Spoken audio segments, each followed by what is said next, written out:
हम लोगों ने कल आई बॉल पढ़ी थी, सो थोड़ा सा एक बार रिवाइज कर लेते हैं, then will continue with our topic. Eyeball जो है स्पेशलाइज सेंसरी ऑर्गन है, एज अ फोटो रिसेप्टर काम करती है।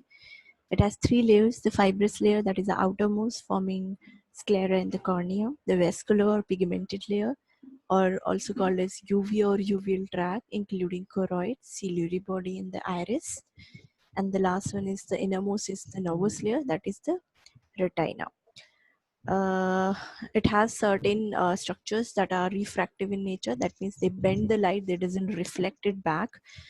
That includes cornea, aqueous humor, lens, and vitreous humor or a vitreous body. There are two chambers. यहाँ chambers ना करके इसे ठीक करना है. There are two segments. Exactly हमेशा confusion रहता है, मैं भी confused थी. There are two segments, the anterior and the posterior.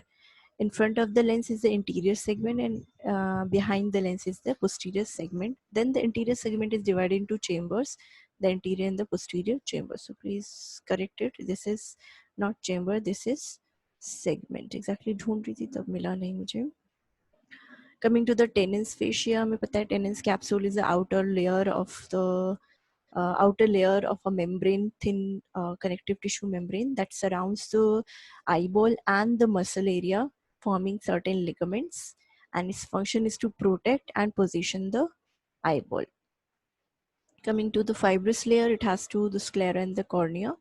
जो sclera थी हमने पढ़ लिया था, it is thick at posterior and anteriorly it is thin, not as such thin but as compared to the posterior part is thin.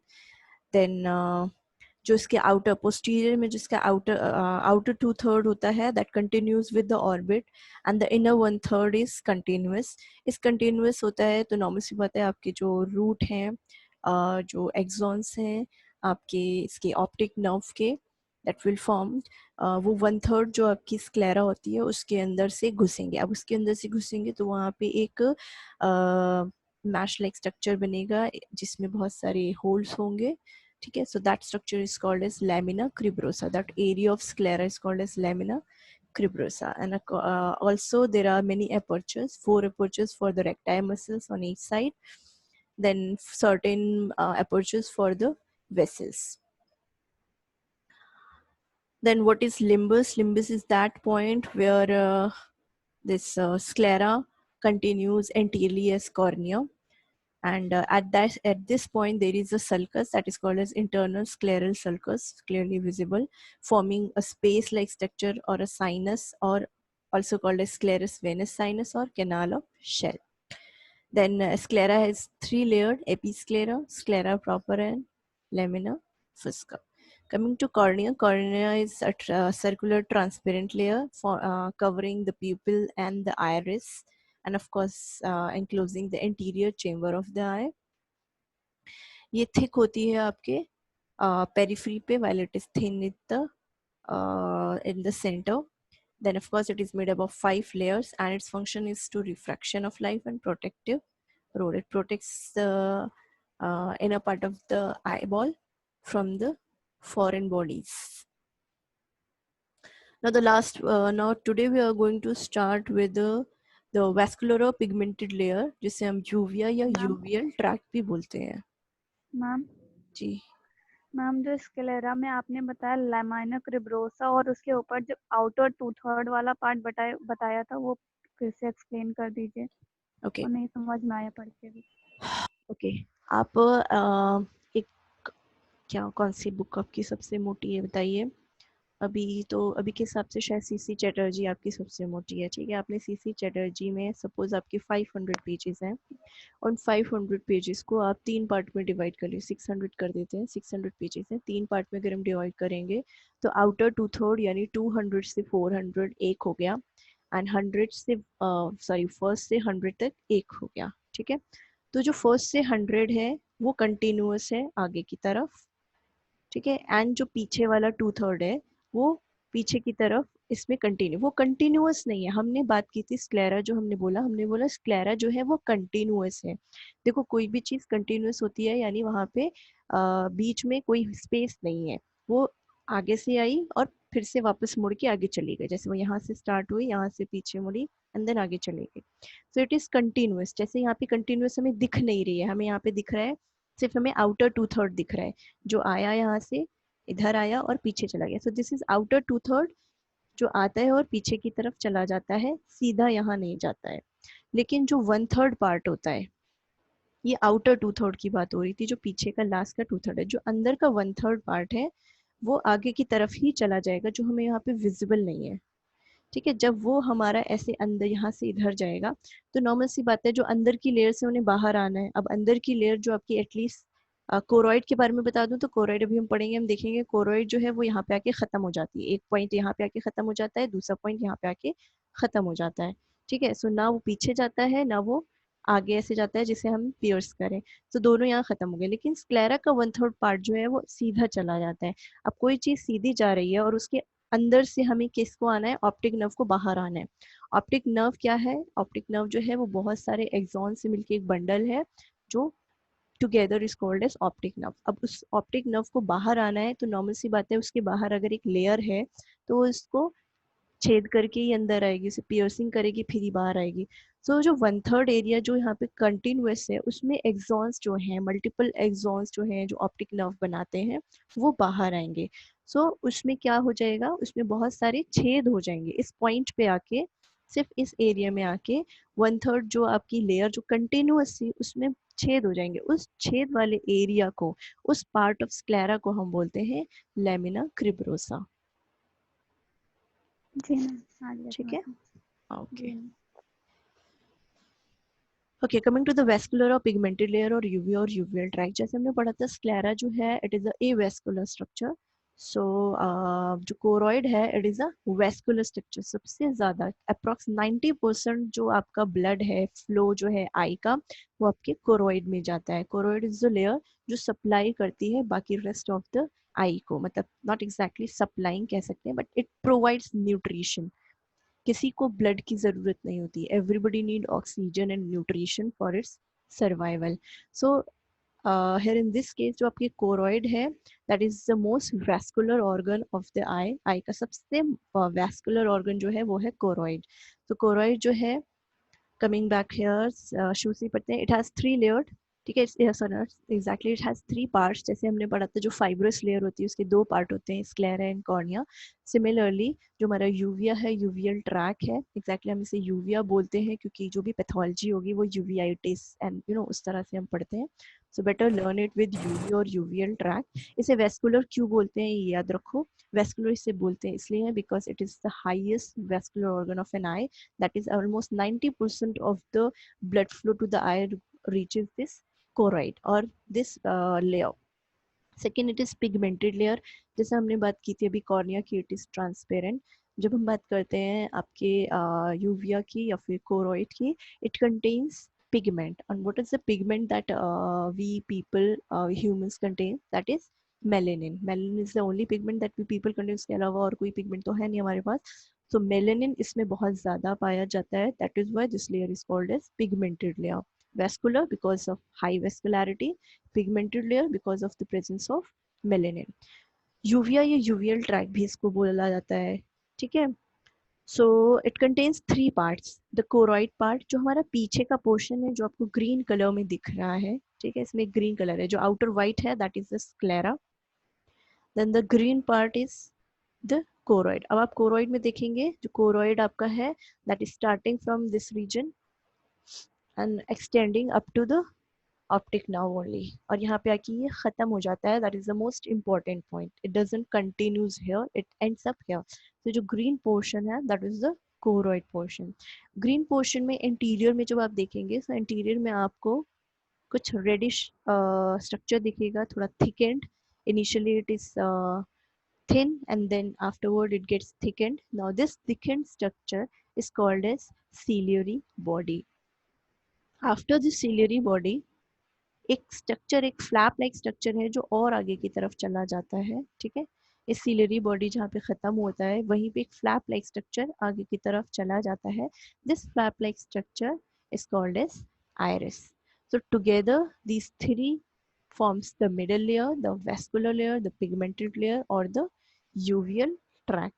what is the composition of uveal tract? अगर कोई आपसे viva में just for आपको confuse करने के लिए पूछेगा कि uveal tract में क्या क्या आता है, so don't get confused क्या क्या आता है. Uveal tract, as the name suggests, it's not a tract like structure. It's a middle coat of the eyeball that consists of choroid.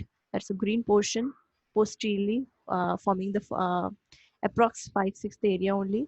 Then we have ciliary body that is a bit thickened anteriorly, and then a flap-like projection और होता है that is the iris part.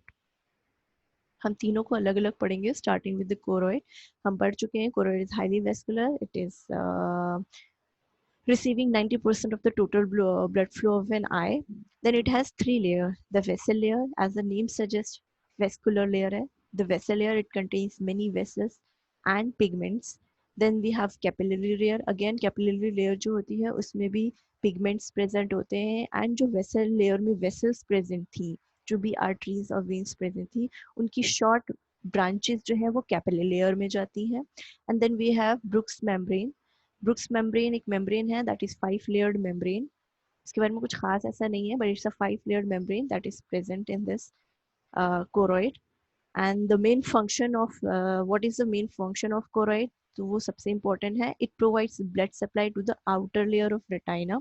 जो आपकी retina पीछे है उसका जो outer layer है, ठीक है, दिस लेयर, जैसे अंदर अंदर जाएंगे inner layer, outer layer that is attach with the choroid, जो कोरोइड से सबसे मिली हुई है, उसको सप्लाई करता है, ये ब्लड सप्लाई करता है. And in front of the eye, क्योंकि हमने पढ़ा है फ्रंट ऑफ द आई में हमने कोई भी चीज़ ऐसी नहीं पढ़ी जिसमें जो वेस्कुलर हो. हमने पढ़ा कॉर्निया ए वेस्कुलर. अगर थोड़ा सा पार्ट आपका स्क्लेरा का रहा है that is a vascular. Lens A vascular, आपने देखा है लेंस कोई वेस्कुलर, कोई भी चीज वेस्कुलर नहीं है. सो this is this pigmented layer that supplies the blood supply here, that provides nutrient, that provides the immune cells, and whatever is needed is supplied by the this choroid layer. Now coming to the ciliary body, this is the most important part. Choroid में कुछ भी नहीं है, बस नाम याद रखोगे that is enough. But ciliary body ना iris का function जो है that is the most important thing. तो ciliary body जो है हमने देखा, ciliary body continuation है choroid का, ठीक है. अगर हम इसको देखेंगे, this green part is the choroid part. अगर हम पीछे जाएंगे then we have the choroid, and अगर हम आगे आएंगे then there is iris. So iris और कोरोइड के बीच में एक थिकन्ड स्ट्रक्चर होता है that is called as choroid. Choroid के बारे में जो मोस्ट इंपॉर्टेंट है, ऑफ कोर्स कोई भी चीज़ है तो वो रिंग बनाएगी. अगर हम आइरिस देखें तो वो भी रिंग बनाएगी. This is just a simple section. अगर हम यहाँ पे देखेंगे तो ये चीज़ पूरी ऐसे गोल गोल पूरे में प्रेजेंट होगी. So this forming a ring like structure. It is triangular in shape, that is the most important thing, कि ये जो आपका सीलरी बॉडी होता है it is triangular in shape. आपको क्लियरली विजिबल है. This is the base and these are the two margins and forming in apex. तो this is triangular in shape, बहुत क्लियरली सबको विजिबल होना चाहिए. This is triangular in shape. जिसका triangular shape हो रहा है, अब हम बात करेंगे इसकी. तो अगर इसका हम बेस देखेंगे तो this is called the base and this is it's apex जो कंटिन्यूस हो रहा है कोरोइड में, and base is forming the further iris. जो बेस होता है ये, this is the base. Base जो है इसके दो पार्ट्स हैं. एक एंटीरियर है जो इधर ये सामने की तरफ प्रेजेंट है, और एक पोस्टीरियर है जो पीछे की तरफ है, ठीक है. तो एक जो बेस है, बेस के दो सर्फेसिस हो गए, anterior surface and posterior surface. So जो इसका एंटीरियर सर्फेस है उसको हम बोलते हैं pars plicata, that is rough, ठीक है. ये रफ एंड होता है बाहर से अगर हम देखेंगे, so it is rough and structure somewhat. This one जो ये एरिया है आपको ये वाला जो दिख रहा है, ये छोटी छोटी ये वाला, this is the rough and structure. And this is called not green one, this yellow one जो हम दिख रहा है with white white fibres. So this is called as pars plicata. This is the outer structure, यानी this is facing the lens और the iris. Iris को जो face कर रहा है बाहर की तरफ, या लेंस को जो फेस कर रहा है, this is called as pars plicata. इसी तरह जो अंदर का स्ट्रक्चर होता है दैट इज स्मूथ, उसे हम बोल देते हैं पार्स प्लेना. क्योंकि प्लेन है इसलिए हमने इसे बोल दिया प्लेना. तो pars plana is the interior of the base, और एक्सटीरियर और पोस्टीरियर सरफेस जो है that is pars plicata. Pars plicata जो होता है इसमें आपको छोटे छोटे प्रोजेक्शन दिखते हैं. ये जो पार्स प्लिकेटा था इसमें आपको ये ग्रीन कलर के छोटे छोटे छोटे छोटे आप देखेंगे आपको प्रोजेक्शन दिख रहे हैं. These projection are called as ciliary processes. ठीक है, these projections are called as ciliary processes. ये सीलियरी प्रोसेसेस जो होते हैं they are not continuous. Let me try, अगर ये ओके ठीक है, आप देखेंगे दीज आर नॉट कंटिन्यूस। बीच में आपको ब्लैक पोर्शन दिख रहा है, हर वाइट के बाद आपको कुछ ब्लैक पोर्शन दिख रहा है। ठीक है, तो ये जो वाइट ब्लैक पोर्शन है ये फ्री स्पेस है, यानी दो सीलियरी प्रोसेस के बीच का जगह है। जब ये जगह जो होती है यहाँ से अराइज करते हैं ciliary granules. What are ciliary granules? Ciliary granules को हम बोलते हैं सस्पेंसरी लिगामेंट। सस्पेंसरी लिगामेंट्स जो होते हैं ये लेंस से कनेक्टेड होते हैं। यहाँ पे देखोगे अंदर की तरफ जो है ये सारे प्रोजेक्शंस हैं, सीलियरी प्रोसेसेस हैं। सीलियरी प्रोसेसेस जो हैं इनके बीच में जो स्पेस बचता है उस स्पेस में से कुछ स्ट्रक्चर्स निकलते हैं जो लेंस से जाके अटैच होते हैं। उन स्ट्रक्चर्स को बोलते हैं सस्पेंसरी लिगामेंट ऑफ लेंस और सीलियरी ग्रैन्यूल्स। ठीक है, आप इनमें दोनों नाम्स में से कुछ भी इसको पुकारिए, one of the same thing. So this is all about your structure. आप इसे इस तरह से यहाँ पे भी देख सकते हैं। दीज आर सीलियरी ग्रैन्यूल्स, छोटे छोटे वाइट वाइट स्ट्रक्चर जो है। This is the base, this is the apex. इसका जो बाहर का पार्ट है that is called as pars plicata. Pars plicata में कुछ प्रोजेक्शंस होते हैं, कुछ प्रोजेक्शंस होते हैं जिन्हें हमने बोल दिया सीलियरी प्रोसेस। दो सीलियरी प्रोसेस के बीच में एक थोड़ा सा स्पेस होता है, उस स्पेस में से अटैच होते हैं सीलियरी ग्रैन्यूल्स जो लेंस को अटैच करते हैं। these ciliary granules are also called as suspensory ligament of the lens. now ciliary body के बारे में जो हम बात कर रहे थे, सीलियरी बॉडी की तीन लेयर्स हैं, ciliary epithelium, stroma and muscles. मतलब इसमें तीन, ये आपका हमने थोड़ा सा इसका एंडार स्ट्रक्चर है यहाँ का। ठीक है, ये जो सीलियरी बॉडी है इसका एंडार स्ट्रक्चर हो गया। अब आप देखेंगे ये जो बाहर वाली लेयर थी दैट इज पार्स प्लिकेटा।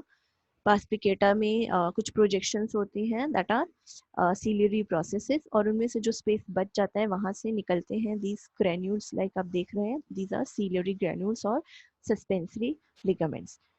नाउ ये जो आपका सीलियरी बॉडी जो है, सीलियरी बॉडी में तीन चीजें पाई जाती हैं। सीलियरी एपिथेलियम ऑफ कोर्स जो सबसे आउटर मोस्ट लेयर होगी दैट इज एपिथेलियम।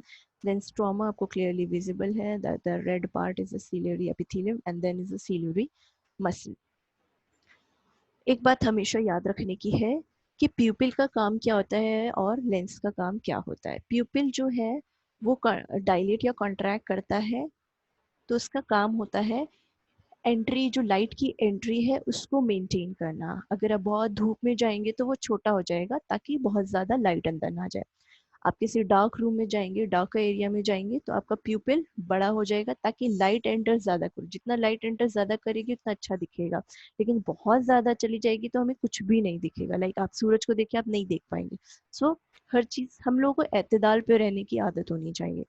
तो आपका जो ये होता है प्यूपिल, इसका काम सिर्फ एक है, लाइट की एंट्री को कम करना या ज्यादा करना। ठीक है, अकॉर्डिंग टू द जैसा भी बाहर आपका होगा उस हिसाब से।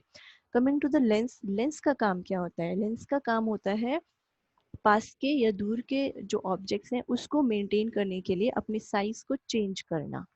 ठीक है, आई में दो काम है, एक है लाइट की एंट्री को बढ़ाना या घटाना जो भी है, और एक लेंस है, लेंस का काम आपका है जो भी स्ट्रक्चर है, पास का स्ट्रक्चर है या दूर का स्ट्रक्चर है, उसके हिसाब से लेंस को बड़ा या छोटा करना। सो ये दो काम होते हैं इनके, लेकिन इसमें हेल्प करता है आयरिस, क्योंकि प्यूपिल is made up of iris. Iris के बीच में जो जगह है उसे हमने बोल दिया प्यूपिल, so that is maintain by iris. So iris का काम क्या है?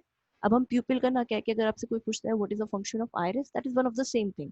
जो काम प्यूपिल का है वही काम आयरिस का है, टू इंक्रीज और decrease the size of the प्यूपिल so that the light entry जो भी है आपकी वो मेंटेन रहे। And what is the function of your lens? तो लेंस का जो भी फंक्शन है, टू अकोमोडेशन उसे बोलते हैं, so that the far object and the near object is clearly visible. उस फंक्शन को, उस एक्टिविटी को, उस प्रॉपर्टी को बोलते हैं एकोमोडेशन। तो एकोमोडेशन इज मेंटेन्ड और regulated by ciliary muscles. Ciliary body में तीन पार्ट थे, the epithelium, the stroma and the muscle. तो जो मसल पार्ट है, this muscle part maintains help in accommodation. अब ये किस तरह से करता है वो मैं आपको बता ही देती हूँ। ओके, चलो पहले ये बता देते हैं। सीलियरी मसल्स हैं आपके, जब भी सीलियरी मसल्स कंट्रैक्ट करते हैं, ठीक है, तो इनके कंट्रैक्शन का इन मसल्स का अलाइनमेंट इस तरह से है कि इनका जब कॉन्ट्रैक्शन होता है तो ये जो आपका ये पार्ट है सीलरी का ये एंटीरियरली मूव करता है, ठीक है। ये यहाँ से कॉन्ट्रैक्ट करेंगे पीछे की तरफ, that is they move from posterior to anterior. याद रखना, दे वो इस तरह से नहीं मूव करते हैं कि एंटीरियर से पोस्टीरियर, वो यहाँ से, ये पोस्टीरियर है, this is posterior, this is anterior, ठीक है। तो ये जो भी मसल्स आपको दिख रही हैं ये कहाँ कैसे मूव करेंगी, फ्रॉम पोस्टीरियर टू एंटीरियर। जब ये इस तरह से इस डायरेक्शन में मूव करेंगी तो ये जो आपका सीलरी प्रोसेस है, ये कंप्लीट सीलरी बॉडी है, ये एरिया है, this will also move anteriorly. जब ये चीज आगे की तरफ जाएगी ऑन कॉन्ट्रैक्शन तो क्या होगा, जो ये सीलरी ग्रेन्यूल्स थे, सीलरी ग्रेन्यूल्स में क्या होगा, सीलरी ग्रेन्यूल्स लूज हो जाएंगे। ये आगे की तरफ जा रही है तो ये लूज हो जाएंगे। अगर ये लूज होंगे तो आपका जो लेंस है वो क्या करेगा, और कॉन्वेक्स हो जाएगा और छोटा हो जाएगा। और छोटा हो जाएगा तो क्या हो जाएगी, कॉन्वेक्सिटी बढ़ जाएगी, रिफ्रैक्टिव पावर बढ़ जाएगी। ये आप लोग फिजियोलॉजी में पढ़िएगा एग्जैक्टली क्या, कैसे रिफ्रैक्टिव पावर बढ़ने को क्या कहते हैं, कॉन्वेक्सिटी बढ़ेगी तो क्या होगा, मैं शॉर्ट में बता रही हूँ आपको यहाँ पे। जब भी लेंस आपका कॉन्वेक्स करेगा, कॉन्वेक्स का मतलब है छोटा होगा और ज्यादा कॉन्वेक्स होगा। अभी ये इतना कॉन्वेक्स है, ये फिर और छोटा और ज्यादा इसमें इस तरह से आएगा। गोला जो है वो समझ लो ना, कॉन्ट्रैक्शन हो रहा है लेंस का, छोटा हो रहा है, दैट इज कॉन्वेक्सिटी बढ़ रही है। कॉन्वेक्सिटी बढ़ रही है मतलब रिफ्रैक्टिव पावर बढ़ रहा है। ये कब होता है, ऐसा तब जरूरत होती है जब हमें बहुत ज्यादा पास से कोई चीज देखनी हो। जब हम कोई चीज दूर की देखते हैं तो ये आपके जो सीलरी बॉडी है that will not ciliary body, the lens will increase its size, that is जो कन्वेक्सिटी है वो डिक्रीज हो जाएगी। कन्वेक्सिटी का मतलब होता है क्या बोलते हैं, कर्विंग। जितना ज्यादा कर्व होगा उसे कह देंगे कन्वेक्सिटी। और इतना एक चीज याद रखो, जितना ज्यादा कर्व होगा उतना ज्यादा कन्वेक्सिटी। और जितनी ज्यादा कन्वेक्सिटी कब जरूरत होती है, जितना हम पास से देखते हैं। जितना हम चीजों को दूर करते जाएंगे उतनी कन्वेक्सिटी कम होती जाएगी। लेकिन कन्वेक्सिटी को किस तरह से मेंटेन करते हैं, जब सीलरी बॉडी कंट्रैक्ट करते हैं तो ये जो डायरेक्शन ऑफ मूवमेंट है कंट्रैक्शन का, that is from posterior to the anterior side, पीछे से आगे की तरफ इसका कंट्रैक्शन होता है, जिसकी वजह से ये जो पार्ट है आपका, दिस ऑल्सो मूव्स फॉरवर्ड। जब ये चीज फॉरवर्ड मूव करेगी तो ये जो सीलियरी ग्रेन्यूल्स हैं, जिन्होंने जो है हम कहते हैं सस्पेंसरी लिगामेंट्स भी लूज हो जाते हैं। और जब ये लूज हो जाएंगे तो ये कॉन्ट्रैक्ट करेगा। जब ये चीज कॉन्ट्रैक्ट करेगी तो सीलियरी ग्रेन्यूल्स फिर से टाइट हो जाएंगे, ठीक है। सो this is exactly how this is function exactly. जो भी नर्व इनोवेशन है, हमारे बॉडी ने कोई भी चीज पास से देखनी है, ठीक है। हम पढ़ रहे हैं हमें बिल्कुल सामने आ गई, जैसे हम किसी को डिस्टर्ब कर रहे हैं, कोई नॉवल पढ़ रहा है, हम उसे डिस्टर्ब कर रहे हैं, उसने आपकी आंखों के सामने कर दिया, लो तू ही पढ़ ले जाके। सो इन दैट केस क्या होगा, आपके ब्रेन के पास सिग्नल जाएगा, अरे तो बहुत पास है, अब अपने आपको अगर पढ़ना है तो आपको इसे छोटा करना पड़ेगा। अब इसे छोटा करने के लिए सीलियरी मसल्स के पास इंफॉर्मेशन आएगी, आप कॉन्ट्रैक्ट कीजिए। ये कॉन्ट्रैक्ट करेंगे, सीलियर ग्रेन्स लूज हो जाएंगे एंड आपका जो लेंस है वो भी शॉर्टन हो जाएगा या कॉन्ट्रैक्ट कर जाएगा। सो this is how exactly ciliary body works. इसका कॉन्ट्रैक्शन से ये मत समझना कि ये कॉन्ट्रैक्ट करेंगे तो ये पीछे की तरफ नहीं जाता है। सीलियरी बॉडी जो है ये आगे की तरफ जाती है। सीलियरी बॉडी आगे की तरफ जाएगी, सीलियरी ग्रेन्यूल्स लूज हो जाएंगे एंड फाइनली आपका जो लेंस है वो मोर कॉन्वेक्स हो जाएगा। वन मोर थिंग, जो हमने सीलरी प्रोसेस की बात की थी, जो आउटर सरफेस थी, हमने ये पढ़ा था आउटर सरफेस जो होती है, प्लीज डोंट डू दिस जो भी कर रहा है, ठीक है। ये जो भी आपका यहाँ पे सीलरी प्रोसेसेस थे, इन सीलरी प्रोसेसेस का एक फंक्शन होता है कि वो एक्वस ह्यूमर का प्रोडक्शन करता है। व्हाट इज एक्वस ह्यूमर हमने पढ़ा था, जो एंटीरियर सेगमेंट में प्रेजेंट होता है, जो फ्लूइड प्रेजेंट होता है उसे हम बोलते हैं एक्वस ह्यूमर। तो एक्वस ह्यूमर का प्रोडक्शन कहाँ से हो रहा है, थ्रू सीलरी प्रोसेसेस। यहाँ पे पीछे हमने पढ़ा था सीलरी प्रोसेसेस होते हैं। सीलरी प्रोसेसेस जो होते हैं उसमें से एक्वस का प्रोडक्शन होता है, एक्वस ह्यूमर का। Now this is anterior segment, sorry, this is posterior segment, फिर से वैसे कर रही हूँ, posterior chamber, this is posterior chamber जो iris और यहाँ तक है, ये posterior chamber में प्रोडक्शन होता है एक्वस ह्यूमर का। ये यहाँ से प्यूपिल्स थ्रू आइरिस, ये इधर प्यूपिल के थ्रू अंदर आता है।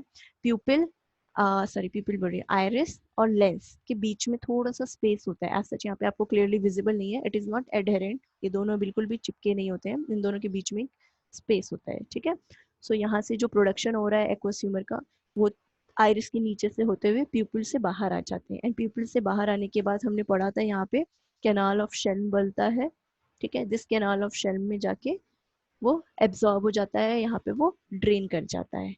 तो यहाँ से ऐसे ही कंटिन्यू रहता है, यहाँ से प्रोडक्शन होता रहता है, यहाँ से प्रोड्यूस होता रहेगा, आगे आके एब्जॉर्ब जाए। सो एग्जाम में इफ एग्जामिनर आस्क यू कि एक्वस ह्यूमर का जो प्रोडक्शन होता है वो कहाँ पे होता है और एब्जॉर्प्शन कहाँ पे होता है, तो it is in the posterior chamber, production is in the posterior chamber, and absorb जो होता है या ड्रेन कर जाता है वो एंटीरियर चेम्बर में। कहाँ पे करता है? कैनाल ऑफ शेल में करता है। This is the canal of shell.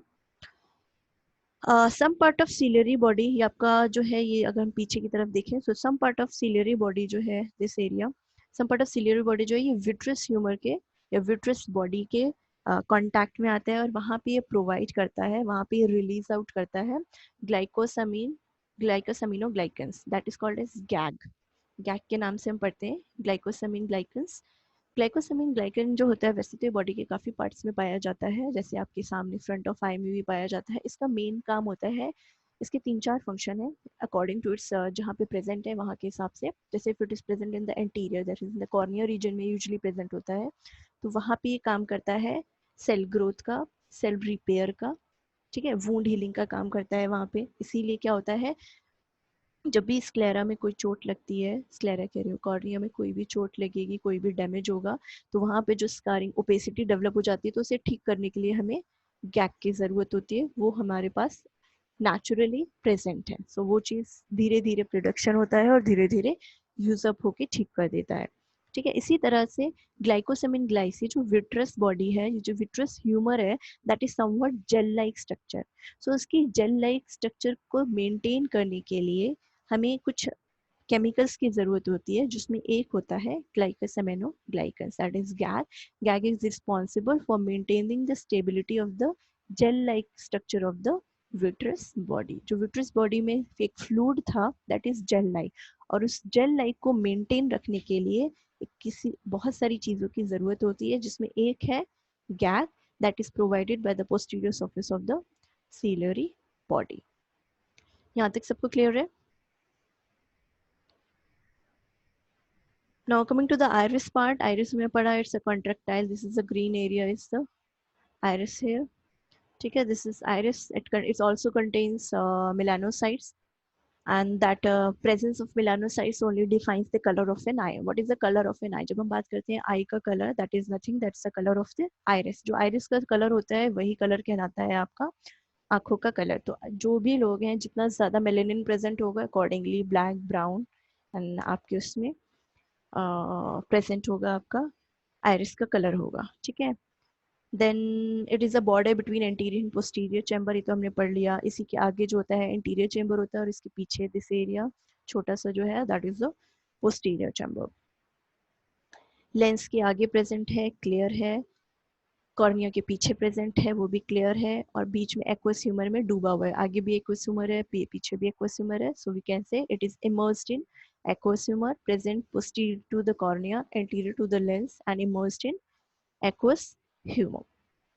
This is the most important point, इसे याद रखिएगा। acute angle formed by the root of the iris and the sclera, ये आपका sclera था, यहाँ पे sclera आ रही है, यहाँ पे cornea का junction है, यहाँ पे ciliary body है, ठीक है। at this point जहाँ पे ये सब मिलते हैं, at this point एक एंगल बनता है। अगर आप देखेंगे तो क्लियर आपको एक एंगल दिख रहा है, ठीक है। दिस एंगल जो आपका फॉर्म हो रहा है, इस एंगल को बोलते हैं आयरोडो कॉर्नियल एंगल, यानी आइरिस और कॉर्निया के बीच में एक एंगल है। This angle is called as iridocorneal angle और फिल्ट्रेशन एंगल। ये एंगल कभी कभी क्या होता है, ऑब्स्ट्रक्ट कर जाता है, छोटा हो जाता है, बंद हो जाता है, जिसकी वजह से एब्जॉर्प्शन नहीं हो पाता है, एंड वी आर हमें एक डिजीज हो जाती है जिसे हम बोलते हैं ग्लूकोमा। एक मिनट, सॉरी गाइस। अम्मी, ए अम्मी, कुछ देख लो, हद करते हो यार तुम लोग, या तो फिर डोर बंद कर दीजिए आप लोग। Sorry, okay. आयरिस और कॉर्निया के बीच में एक एंगल बनता है, कभी कभी ये एंगल जो है ऑब्स्ट्रक्ट कर जाता है, कभी छोटा हो जाएगा, कुछ भी होगा। और यहाँ पे क्या हो रहा था, यहाँ पे आपका ड्रेन हो रहा था एक्वस ह्यूमर। सो ये जब आपका एक्वस ह्यूमर ड्रेनेज में कोई भी प्रॉब्लम आएगी, either due to obstruction in the angle और एनीथिंग, सो यहाँ पे जब ऑब्स्ट्रक्शन ऑफ द एंगल की वजह से एक्वस ह्यूमर का ड्रेनेज नहीं होता है, लेकिन यहाँ से तो प्रोडक्शन हो रहा है, जारी है अपने आप, ठीक है। सपोज यहाँ पे 5 ml है, सपोज करो, it's not 5 ml, suppose there is 5 ml of aqueous humour. अब यहाँ से ड्रेन नहीं हो रहा है तो नॉर्मल सी बात है, प्रोडक्शन बढ़ता जा रहा है, इट इज नाउ 7 8 10। सो इस प्रॉब्लम को बोलते हैं ग्लूकोमा, काला मोतिया, ठीक है। लोकल लैंग्वेज में बोला जाता है, दैट इज इसे बोलते हैं ग्लूकोमा। ग्लूकोमा बोलते हैं close angle glaucoma. There are two type of glaucoma, open angle glaucoma and close angle glaucoma.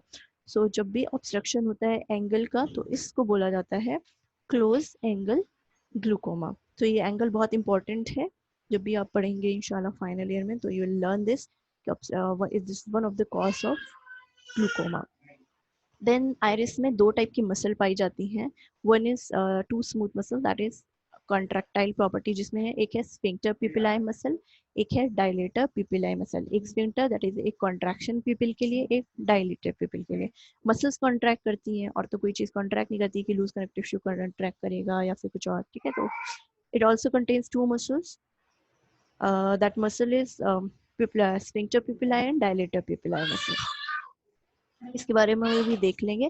अब जो भी आई के बारे में बढ़ेगा, जिसका भी प्रोजेक्ट टॉपिक है, वो आइरिस में और भी बहुत सारी चीजें होती हैं। ये आपको कुछ ये ट्रेबेकुलाई लाइक स्ट्रक्चर दिख रहा है, ठीक है। प्रोजेक्शन जैसे रेडियली प्रोजेक्शन दिख रहे हैं, मैंने इसके बारे में कुछ नहीं बताया है। ये जो भी पढ़ेगा, जिसका भी टॉपिक है, वो इस चीज को क्लियर करेगा। I can share the link, वहाँ पे चीज अवेलेबल है, वो आप वहाँ से देख लीजिएगा, ठीक है। वैसे कुछ इंपॉर्टेंट नहीं है इसलिए मैंने छोड़ दिया, बट जो प्रोजेक्ट करेगा उसको पता होना चाहिए। So coming to the two muscles, sphincter pupillae muscle and dilator pupillae muscles. Sphincter pupillae muscle is present at the center. अगर हम सेंटर की बात करें तो सेंट्रली, यानी इस साइड जो टूवर्ड्स द प्यूपिल देखें, so it is sphincter pupillae muscle, this one. And laterally at periphery पे हम जाएंगे तो पेरिफेरी पे हमको डायलेटर मसल्स मिलेंगे।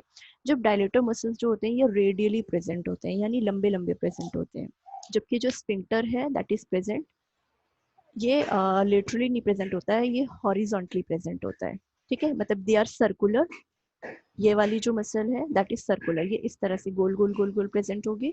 जो ये वाली मसल है दैट इज रेडियली प्रेजेंट, यानी लंबी लंबी ऐसे प्रेजेंट होगी। डायलेटर पिपल मसल है, नॉर्मल सी बात है, जब ये कॉन्ट्रैक्ट करेंगे, ये चीज कॉन्ट्रैक्ट कर रही है यहाँ पे, इफ दिस इज कॉन्ट्रैक्टिंग तो size of the people dilate हो जाएगा, ठीक है। सिमिलरली जब ये वाली मसल्स जो आपकी सर्कुलर मसल्स है, स्फिंक्टर पिपल, जब ये कॉन्ट्रैक्ट करेगी तो ये चीज कम हो जाएगी। इसको मैं समझाती हूँ एग्जैक्टली कैसे होता है। पहले ज़माने में लोग पर्स लेके चलते थे, जिसमें गोल गोल ऊपर होता था धागा, जिसे पकड़ के खींचते थे, ठीक है। अगर वैसे नहीं समझ में आता है तो okay, we can take as a lower. हमने लोअर लिया, लोअर का जो ऊपर का एरिया होता है जो हम बांधते हैं, ठीक है, उसमें ऊपर थ्रेड पड़ा है, उस थ्रेड को पकड़ के आप खींचेंगे, ठीक है। दैट इज मतलब थ्रेड का साइज कम हो रहा है, that is it is getting contracted. जब ये चीज कॉन्ट्रैक्ट करती है सर्कुलर मसल्स, तो साइज जो है आपका जो होल बीच में होता है वो भी कम होता जाता है। तो जब भी सर्कुलर मसल्स कॉन्ट्रैक्ट करती हैं तो size of the people constrict कर जाएगा, ठीक है। किस तरह करेगा मैंने आपको समझाया है। आपके पास वैल्यू पर्स होते थे, मुझे याद नहीं उस पर्स को क्या बोलते हैं, जिसमें ऊपर से पकड़ के खींचो तो मुंह बन जाता है, दैट इज बंद हो जाता है। तो उस तरह से याद रखिए कि जब सर्कुलर मसल्स को कॉन्ट्रैक्ट करते हैं तो कॉन्स्ट्रिक्ट कर जाएगा, और जब हम डायलेटर में जो रेडियली प्रेजेंट है तो क्लियरली विजिबल है, जब इसको हम कॉन्ट्रैक्ट करेंगे तो इस तरह से कॉन्ट्रैक्ट होगा, जिसकी वजह से आपका जो प्यूपिल वाला एरिया है that will be get dilated. So this was all about your vascular layer और पिगमेंटेड लेयर, ठीक है। किसी को कोई दिक्कत हो अब तक तो बताएं।